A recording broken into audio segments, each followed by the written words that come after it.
Olá, meus amigos cartoleiros e cartoleira. Aqui é o canal MC Melo Cartola FC. Para quem não me conhece, sou o Manuel Carlos. Vamos hoje fazer a análise dos jogos da rodada 14. Hoje eu tô com a camisa do Botafogo, porque ontem eu fiz uma brincadeira no short e vi que alguns torcedores ficaram meio chateados comigo. Mas na verdade eu estava com força e assistindo realmente os jogos mesmo do Internacional e o do Botafogo. Realmente os juízes estão fazendo umas lambanças terríveis nos jogos. Aquele pênalti que foi dado por Inter realmente foi um pênalti muito duvidoso. Eu não vi aquela bola batendo na mão, né? E ainda a injustiça da expulsão. Botafogo foi um time guerreiro, venceu por merecer, jogou, se esforçou, com um jogador a menos, praticamente quase até o fim. E meus parabéns. Vamos hoje para as análises. Vou começar com Inter e Curitiba. Eu acho que esse jogo não vai estar no Cartola porque ele é na sexta-feira. Então provavelmente ele não vai estar disponível no Cartola. Mas para quem joga bet, né, ou faz jogos de apostas, eu tenho que fazer análise para que elas possam, vocês também, se interessar em relação às apostas. Nossos times no canal também foram muito bem, viu? Graças aos jogadores, nós tivemos boas pontuações em quase todos os times. Mas vamos lá para o que interessa. Inter e Curitiba. Eu fiz um estudo e nesse estudo a gente viu que no Brasileirão eles já se enfrentaram 47 vezes, tendo 20 vitórias do Internacional, 16 empates e 11 do Curitiba. Em casa foram 23 vezes, com 14 vitórias do Internacional, 7 empates e 2 do Curitiba.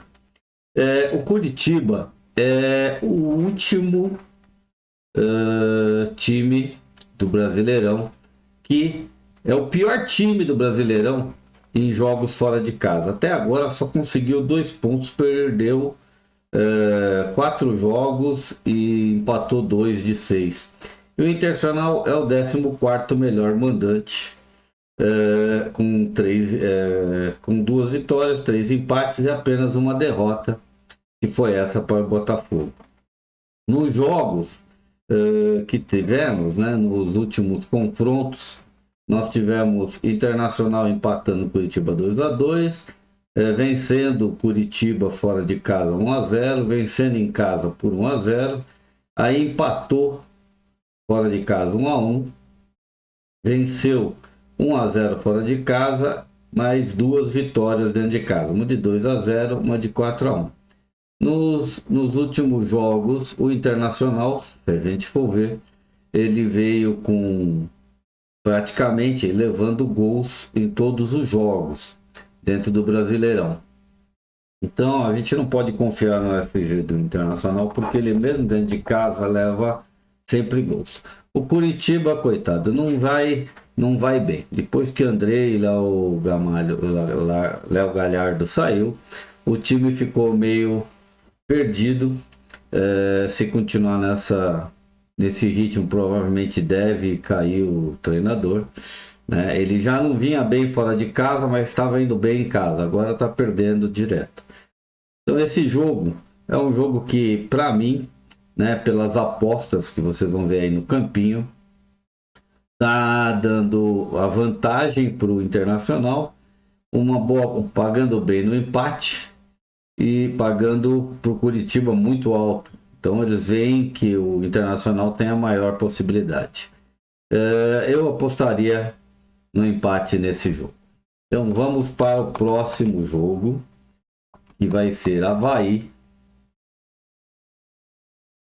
e Palmeiras. Eu coloquei os jogos numa ordem que eu acho das melhores com SG e os melhores times para pontuação na rodada 14. O Avaí, fora de casa, dentro de casa, ele sempre dá trabalho para os adversários. O Palmeiras vai pegar o Avaí, claro, é um time muito mais forte, mas vai ter um jogo agora, de novo, contra o São Paulo. Teve um jogo agora, fez uma virada maravilhosa, um jogo de 2-1. Né? O São Paulo, como sempre, entregando ouro no final dos jogos. Né? Scarpa jogou muito no final e acabou dando assistência. Nossos times foram bem por causa disso também. Mas Palmeiras, além de ter um jogo pela Copa do Brasil agora, quarta-feira, vai ter logo depois um jogo importante contra o Cerro Porteño, no dia 29/6. Né? Então, provavelmente, deve poupar jogadores contra o Avaí. Mesmo assim, vamos lá. O Avaí é o quinto melhor mandante no campeonato. Vocês estão vendo aí pelas tabelas que eu mostrei, né? Já fez 13 pontos em casa, com 4 vitórias, um empate e uma derrota. O Palmeiras é o terceiro melhor mandante visitante do campeonato, com 11 pontos em 5 jogos, 3 vitórias, 2 empates. É claro que eu vejo a vitória do Palmeiras. Não posso garantir um SG, porque o Bissoli, o Muriqui, o ataque do Avaí normalmente sempre acaba surpreendendo. Né? Não surpreendeu agora no Fluminense, mas normalmente surpreende com Potter, Muriqui e Bissoli. Né? São jogadores que sempre acabam fazendo gols, mesmo a defesa do Palmeiras sendo a defesa uma das defesas menos vazadas do campeonato. Nos últimos confrontos entre eles, a gente vê que o Avaí só venceu um jogo, os outros perdeu tudo para o Palmeiras, mas só duas vezes que perdeu sem marcar nenhum gol. O Avaí, a gente vê aqui do lado no Campeonato Brasileiro, ele teve apenas 2 vitórias, uma vitória em casa contra o Fortaleza e uma contra o Botafogo fora de casa. E um empate com o São Paulo, o resto foram tudo derrotas. Mas marca gols em todos os jogos. O Palmeiras, estamos vendo aqui, já tem um jogo do São Paulo que foi 2-1 para eles. E as vitórias do Palmeiras, o Palmeiras segurou o SG 1, 2, 3 vezes, né, nos últimos 5 jogos. Então, eu acho que o Palmeiras leva vantagem, né? Então eu apostaria no Palmeiras cegamente contra o Avaí, nem empate, eu apostaria direto, cegamente, mas temos que tomar cuidado com os jogos, né? Com quem vai ser escalado, que provavelmente ele vai ser misto para esse jogo contra o Avaí, porque o jogo Cerro Porteño é muito mais importante que o do Avaí, né? Nas casas de apostas está 5 para o Avaí, 3,75 para o empate e 1,65 para o Palmeiras. Agora a gente vai para o próximo jogo, que vai ser na minha ordem, São Paulo e Juventude no Morumbi. Vejo São Paulo como grande favorito, né? Apesar do São Paulo sempre entregar o ouro no segundo tempo aos adversários, eu vejo ele ainda como o grande favorito contra o Juventude. É um time onde que a gente pode pensar no Caleri para gols. Eu só não apostaria no FG de São Paulo com a defesa, porque o Juventude acaba sempre marcando um gol nos seus adversários, mesmo fora de casa. Nos confrontos diretos, o São Paulo venceu o Juventude por 2-0, empatou 2-2, venceu por 3-1, empatou 1-1, venceu 1-0 e perdeu uma única vez em 2016 por 2-1. O São Paulo é o quarto melhor mandante do campeonato, com 13 pontos. Hoje ele teve uma derrota dentro do Morumbi, né? Nos últimos 6 jogos, foi a primeira derrota. E o Juventude é o 14º melhor visitante, mesmo sendo um dos que está na zona de rebaixamento. Eles se enfrentaram 24 vezes, 10 vitórias do São Paulo, 8 vitórias do São Paulo, 7 empates e 5 derrotas em 24 jogos. Em casa, o São Paulo enfrentou ele 12 vezes, sendo 10 vitórias e 2 empates, né? E 7 vitórias, 2 empates e 1 derrota, que foi aquela em 2016. O São Paulo, pelo jogos do Brasileirão, também você vê que ele leva praticamente gols em todos os jogos. Só não levou gol contra o América, né? Levou hoje contra o Palmeiras e vamos ver dia 22. E o Juventude praticamente não ganhou de ninguém, né? Teve um jogo que ele ganhou, que foi do Fluminense. O resto perdeu tudo, mas só contra o Corinthians que ele não marcou. O resto ele marcou gols. Então não dá para confiar no empate, mas dá para confiar. Não dá para confiar no SG, mas dá para confiar na vitória do São Paulo contra o Juventude. Caleri, excelente opção. Vamos agora para Atlético Mineiro e Fortaleza. Nos confrontos diretos, né, o Atlético Mineiro praticamente venceu quase todos. Um por 2-1, 4-0, 2-0, 2-1, 2-0 e perdeu um de 2-1 e outro de 2-1, né? Um fora de casa e um dentro de casa. Eles se enfrentaram pelo Brasileirão, 16 jogos, tiveram 12 jogos pelo Brasileirão, 5 vitórias do Atlético Mineiro, 7, 2 empates e 5 derrotas até hoje nos Brasileirões.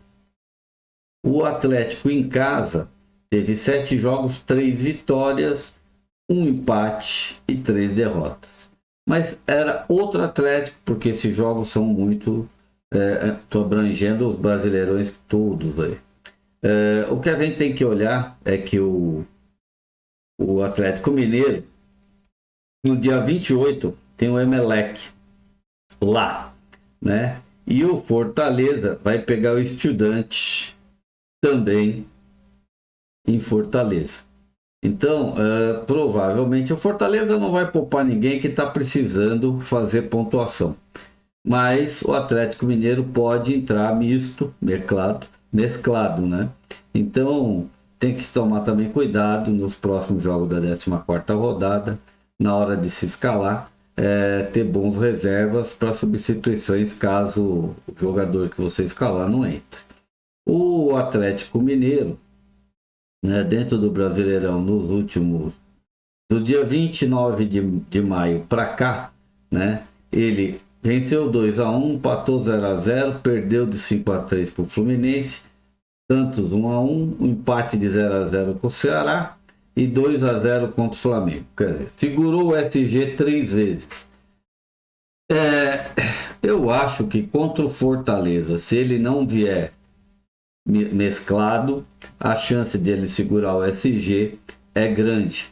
Então, porque o Fortaleza está com dificuldades de fazer gols. Então, eu acho que é uma chance de SG do Atlético.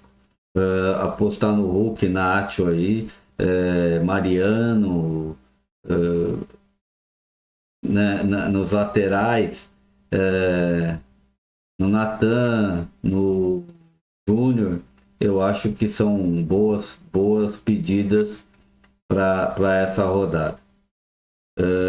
O Atlético Mineiro é o terceiro melhor mandante e o Fortaleza é o 19º visitante. Praticamente ele Curitiba é o pior visitante, logo depois vem o Fortaleza como o vice pior visitante, tá? Então vamos para o próximos jogos.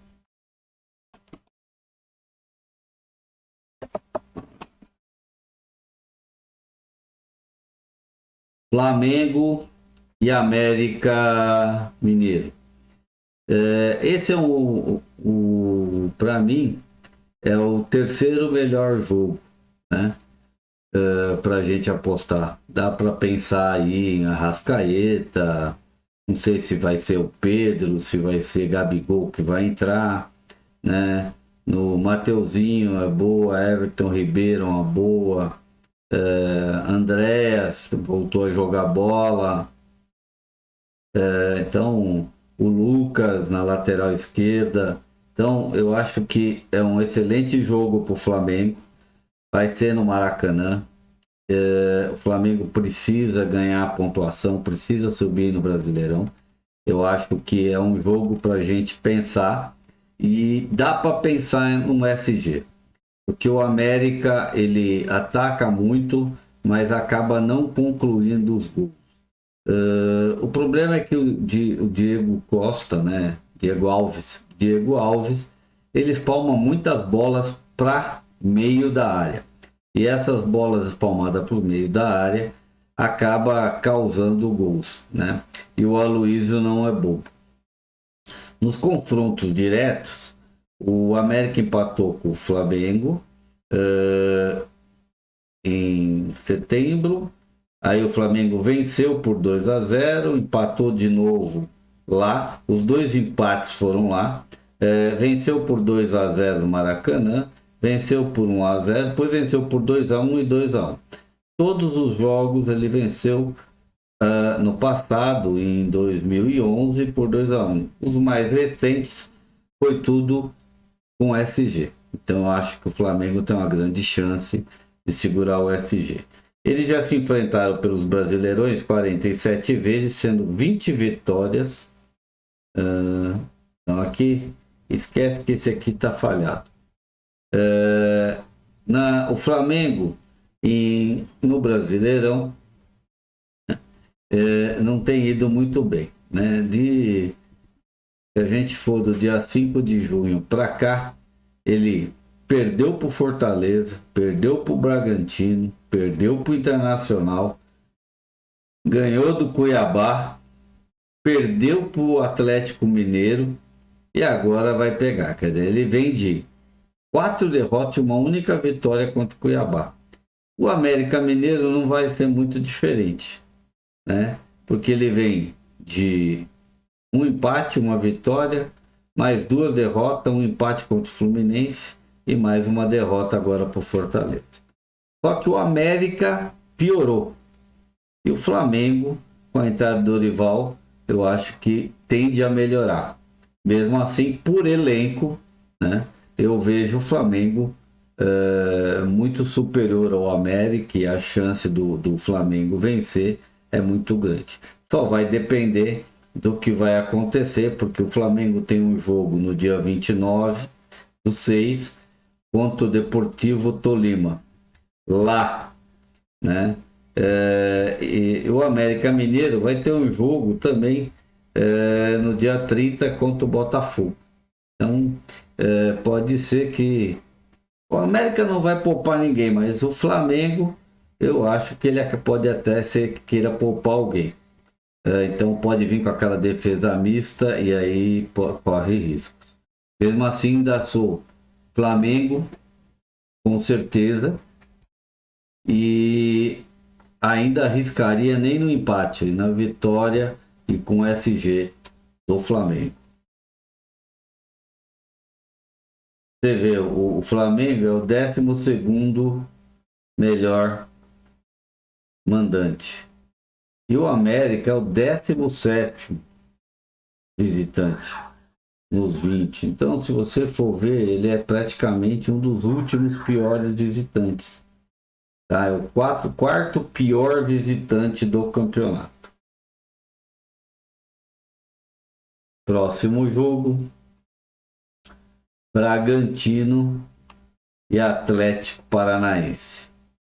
É um jogo interessante. O Bragantino voltou a jogar bola, né? O Johan está jogando muito. Arthur também tem feito gols, dado assistência. É um jogo para se pensar bem, né? O Johan acaba sendo está começando a ser uma opção. Luan Cândido está sendo opção.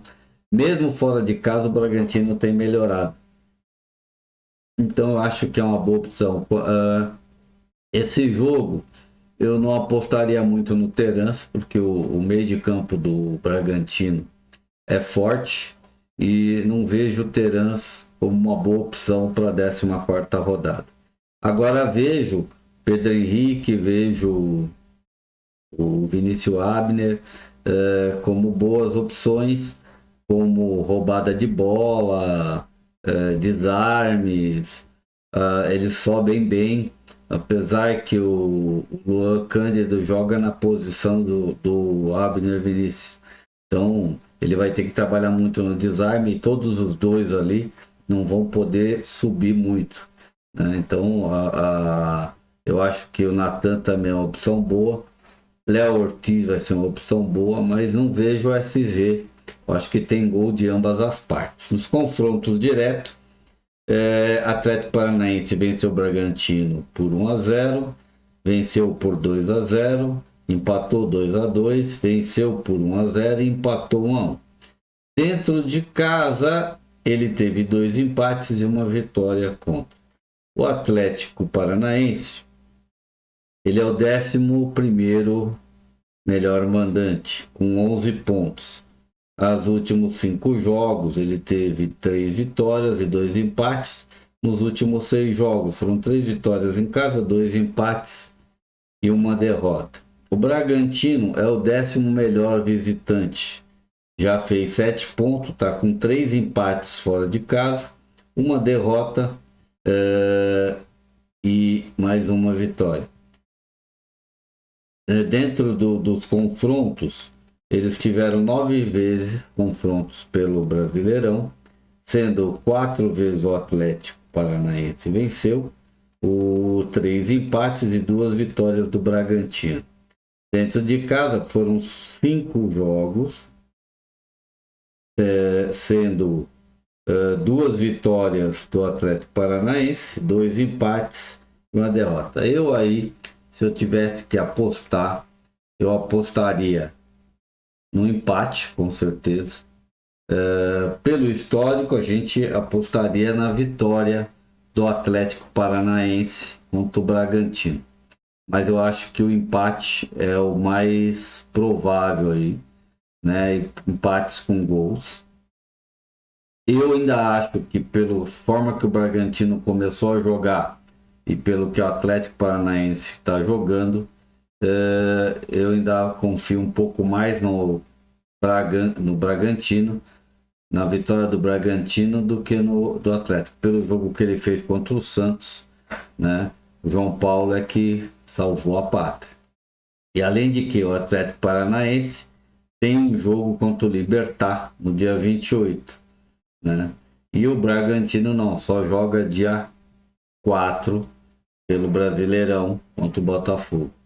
Então, se o Atlético Paranaense poupar por causa do mata-mata contra o Libertad, a vantagem do Bragantino é grande. Casas de aposta estão dando 2,37 para o Atlético Paranaense, 3 empate, 3 fora, 3 para o Bragantino. Você vê como está bem equilibrado. Eu apostaria no empate. Agora nós vamos para um outro jogo que é clássico, né? Corinthians e Santos. Isso é um jogo tradicional em São Paulo. O Corinthians joga em casa contra o Santos. O jogo que ele fez contra o Goiás foi muito fraquinho. Aquele gol de pênalti, para mim, não foi pênalti, porque o zagueiro estava com o braço apoiado no chão. Tudo bem que a bola bateu na mão, realmente desviou, mas estava no início, na área grande, não ia entrar no gol aquela bola. Mas deram o pênalti, o que importa é bola na rede.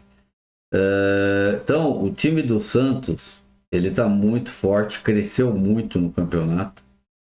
Fora de casa, às vezes, dá uma balançada, mas Marcos Leonardo está de volta. Léo Batistão e Marcos Leonardo jogando junto é perigoso. A defesa do Corinthians é boa, é a segunda defesa melhor do campeonato. Então vai ser um jogo bom. Aqui para se apostar em alguma coisa era no Cássio, porque o Cássio vai ter que trabalhar nesse jogo. Eu também punha algumas fichas aí, Marcos Leonardo e Léo Batistão. Mas nas defesas também não punha. João Paulo também é uma opção, mas o Corinthians ele chuta menos a gol do que o Santos. Então o Santos vai chutar mais a gol, vai dar mais trabalho para o Cássio do que eu acho que o Corinthians vai dar de trabalho para o Santos. Ainda mais que eles vão ter um jogo na quarta-feira de mata-mata. Depois tem esse jogo no sábado. Então vai dar para ter uma análise boa do que pode acontecer e quem que vocês podem. Mas eu fugiria desse jogo pro Cartola. O Corinthians, né, nos confrontos, o Corinthians teve uma derrota para o Santos em casa, uma vitória em casa contra o Santos, um empate e outra vitória. Fora de casa, o Corinthians venceu uma vez, perdeu uma, empatou uma. Pelo histórico, a vantagem é do Corinthians. Nos Brasileirões, foram 66 vezes, 22 vitórias do Corinthians, 21 empates e 23 vitórias do Santos. Então, é um jogo super equilibrado. Vocês veem que é um jogo equilibradíssimo. E em casa, teve 38 jogos, 15 vitórias do Corinthians, 15 empates e 8 vitórias do Santos. Então, o empate entre esses dois para aposta, para mim, é a melhor opção. E mesmo assim, eu acho que se sai gol para os dois lados. O Corinthians ainda tem na outra quarta o Boca para jogar, dentro também na arena. Agora o Santos pior, vai pegar o Táchira lá. Então, todos os dois vão estar nas mesmas condições. Eu fugiria desse jogo para Cartola. Vamos lá, próximo jogo. Goiás e Cuiabá. Pelo histórico dos confrontos diretos, né, o Cuiabá perdeu 2 jogos, venceu o Goiás, perdeu 2 jogos para o Cuiabá, os 2 últimos confrontos entre eles mais próximos, e venceu 2 e empatou 1. Pela Copa do Brasil, porque eles não se enfrentaram pelo Brasileirão, foram 3 vitórias do Goiás e 1 empate. Em casa, foram 2 vitórias do Goiás.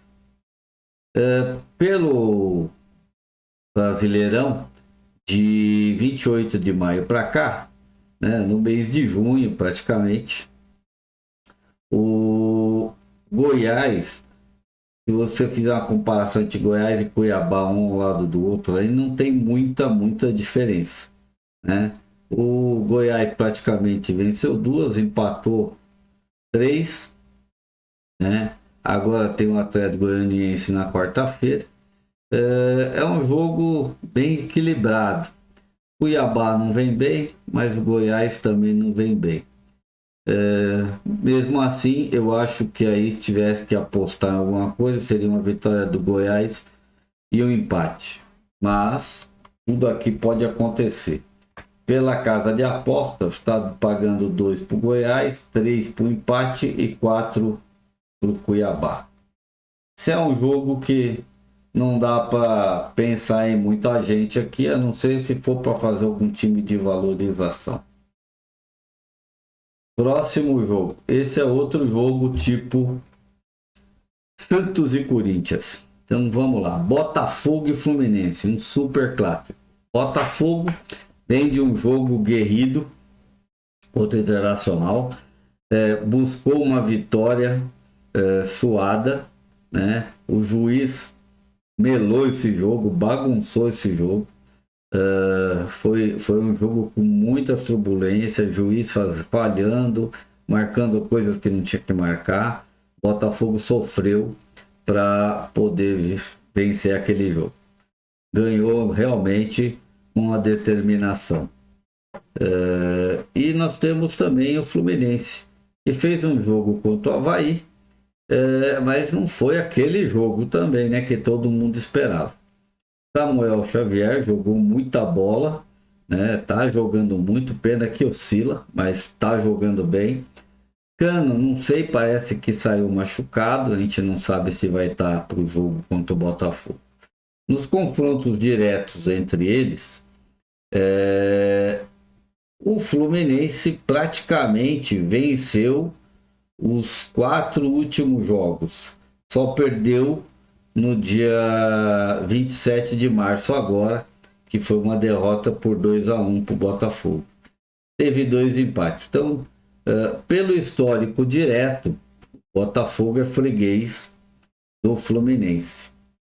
Nos confrontos pelo Brasileirão já se enfrentaram 54 vezes, sendo 18 vitórias do Botafogo, 18 empates e 18 vitórias do Fluminense. Então, se você for ver, foi bem equilibrado, né? Foi 18, 18 e 18. Dentro de casa, o Botafogo jogou 27 vezes, sendo 10 vitórias, 10 empates e 7 derrotas. É um jogo super equilibrado, né? Para apostar alguma coisa aqui, ó, Catito Fernandes, uma bela aposta. Vitor Cuesta, uma bela aposta, né? Canu, se voltar, uma bela aposta. Diego é uma aposta. Saravia, se for por jogo, também é uma boa aposta. Fluminense, Samuel Xavier, eu acho que ele vai estar caro, é uma aposta arriscada. Nino, uma boa aposta. Próprio Fábio, uma boa aposta. Lá na frente, Arias, a grande aposta.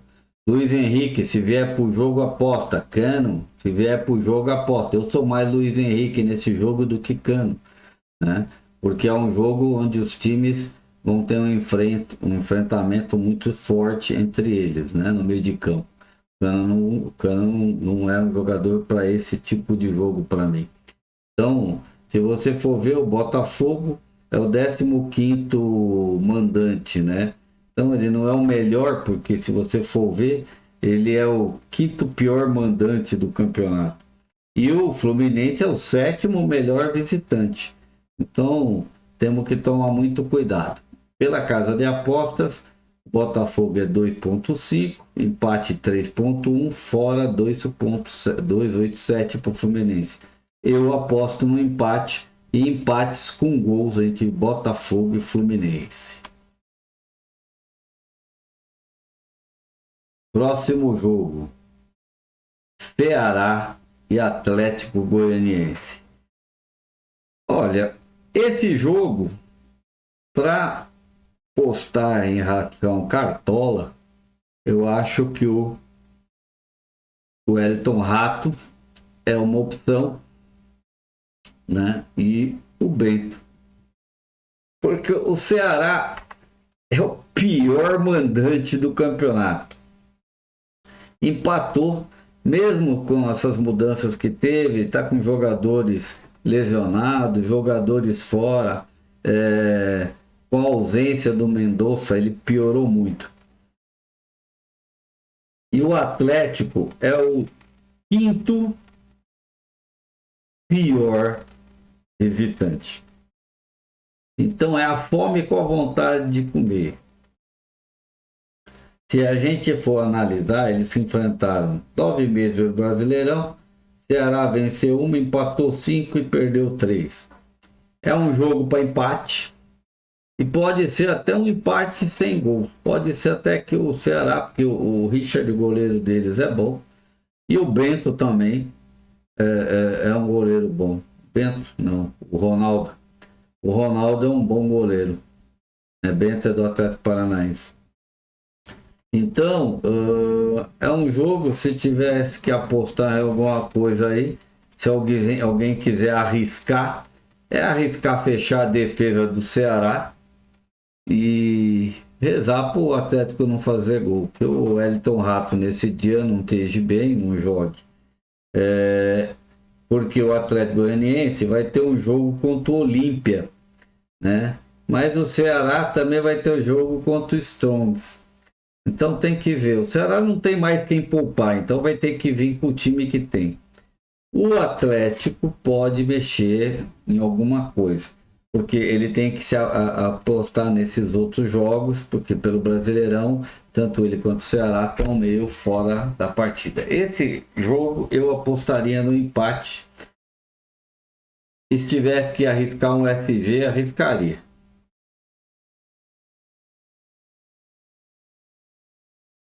E assim foi as nossas rodadas de hoje. Falando para vocês agora um pouquinho, né, dos nossos times, tá? Desculpa aí, galera, apertei o botão errado. Os nossos times no desempenho, tá? O time do canal, eu estou aqui vendo pelo celular, né? Porque ainda está fechado o mercado. Ele fez 89,44 pontos e ainda ganhamos 4,10 cartoletas, que a ideia era ganhar um pouco de cartoletas para essa rodada para recuperar o que a gente perdeu. O time 2, que são os time 2 e 3, são os que eu disputo os ligas, que agora eu coloquei também no canal para que vocês possam acompanhar. O time 2 do canal fez 112,64 pontos. Nós estamos ali em cima nas médias dos cartoleiros e dos influencers, numa posição boa. E faturamos 9,55 cartoletas. Recuperei praticamente as cartoletas perdidas nas últimas duas rodadas. E o meu time 3, né, fez 106,54 pontos, com 7,12 cartoletas recuperadas. Isso foi muito bom para mim.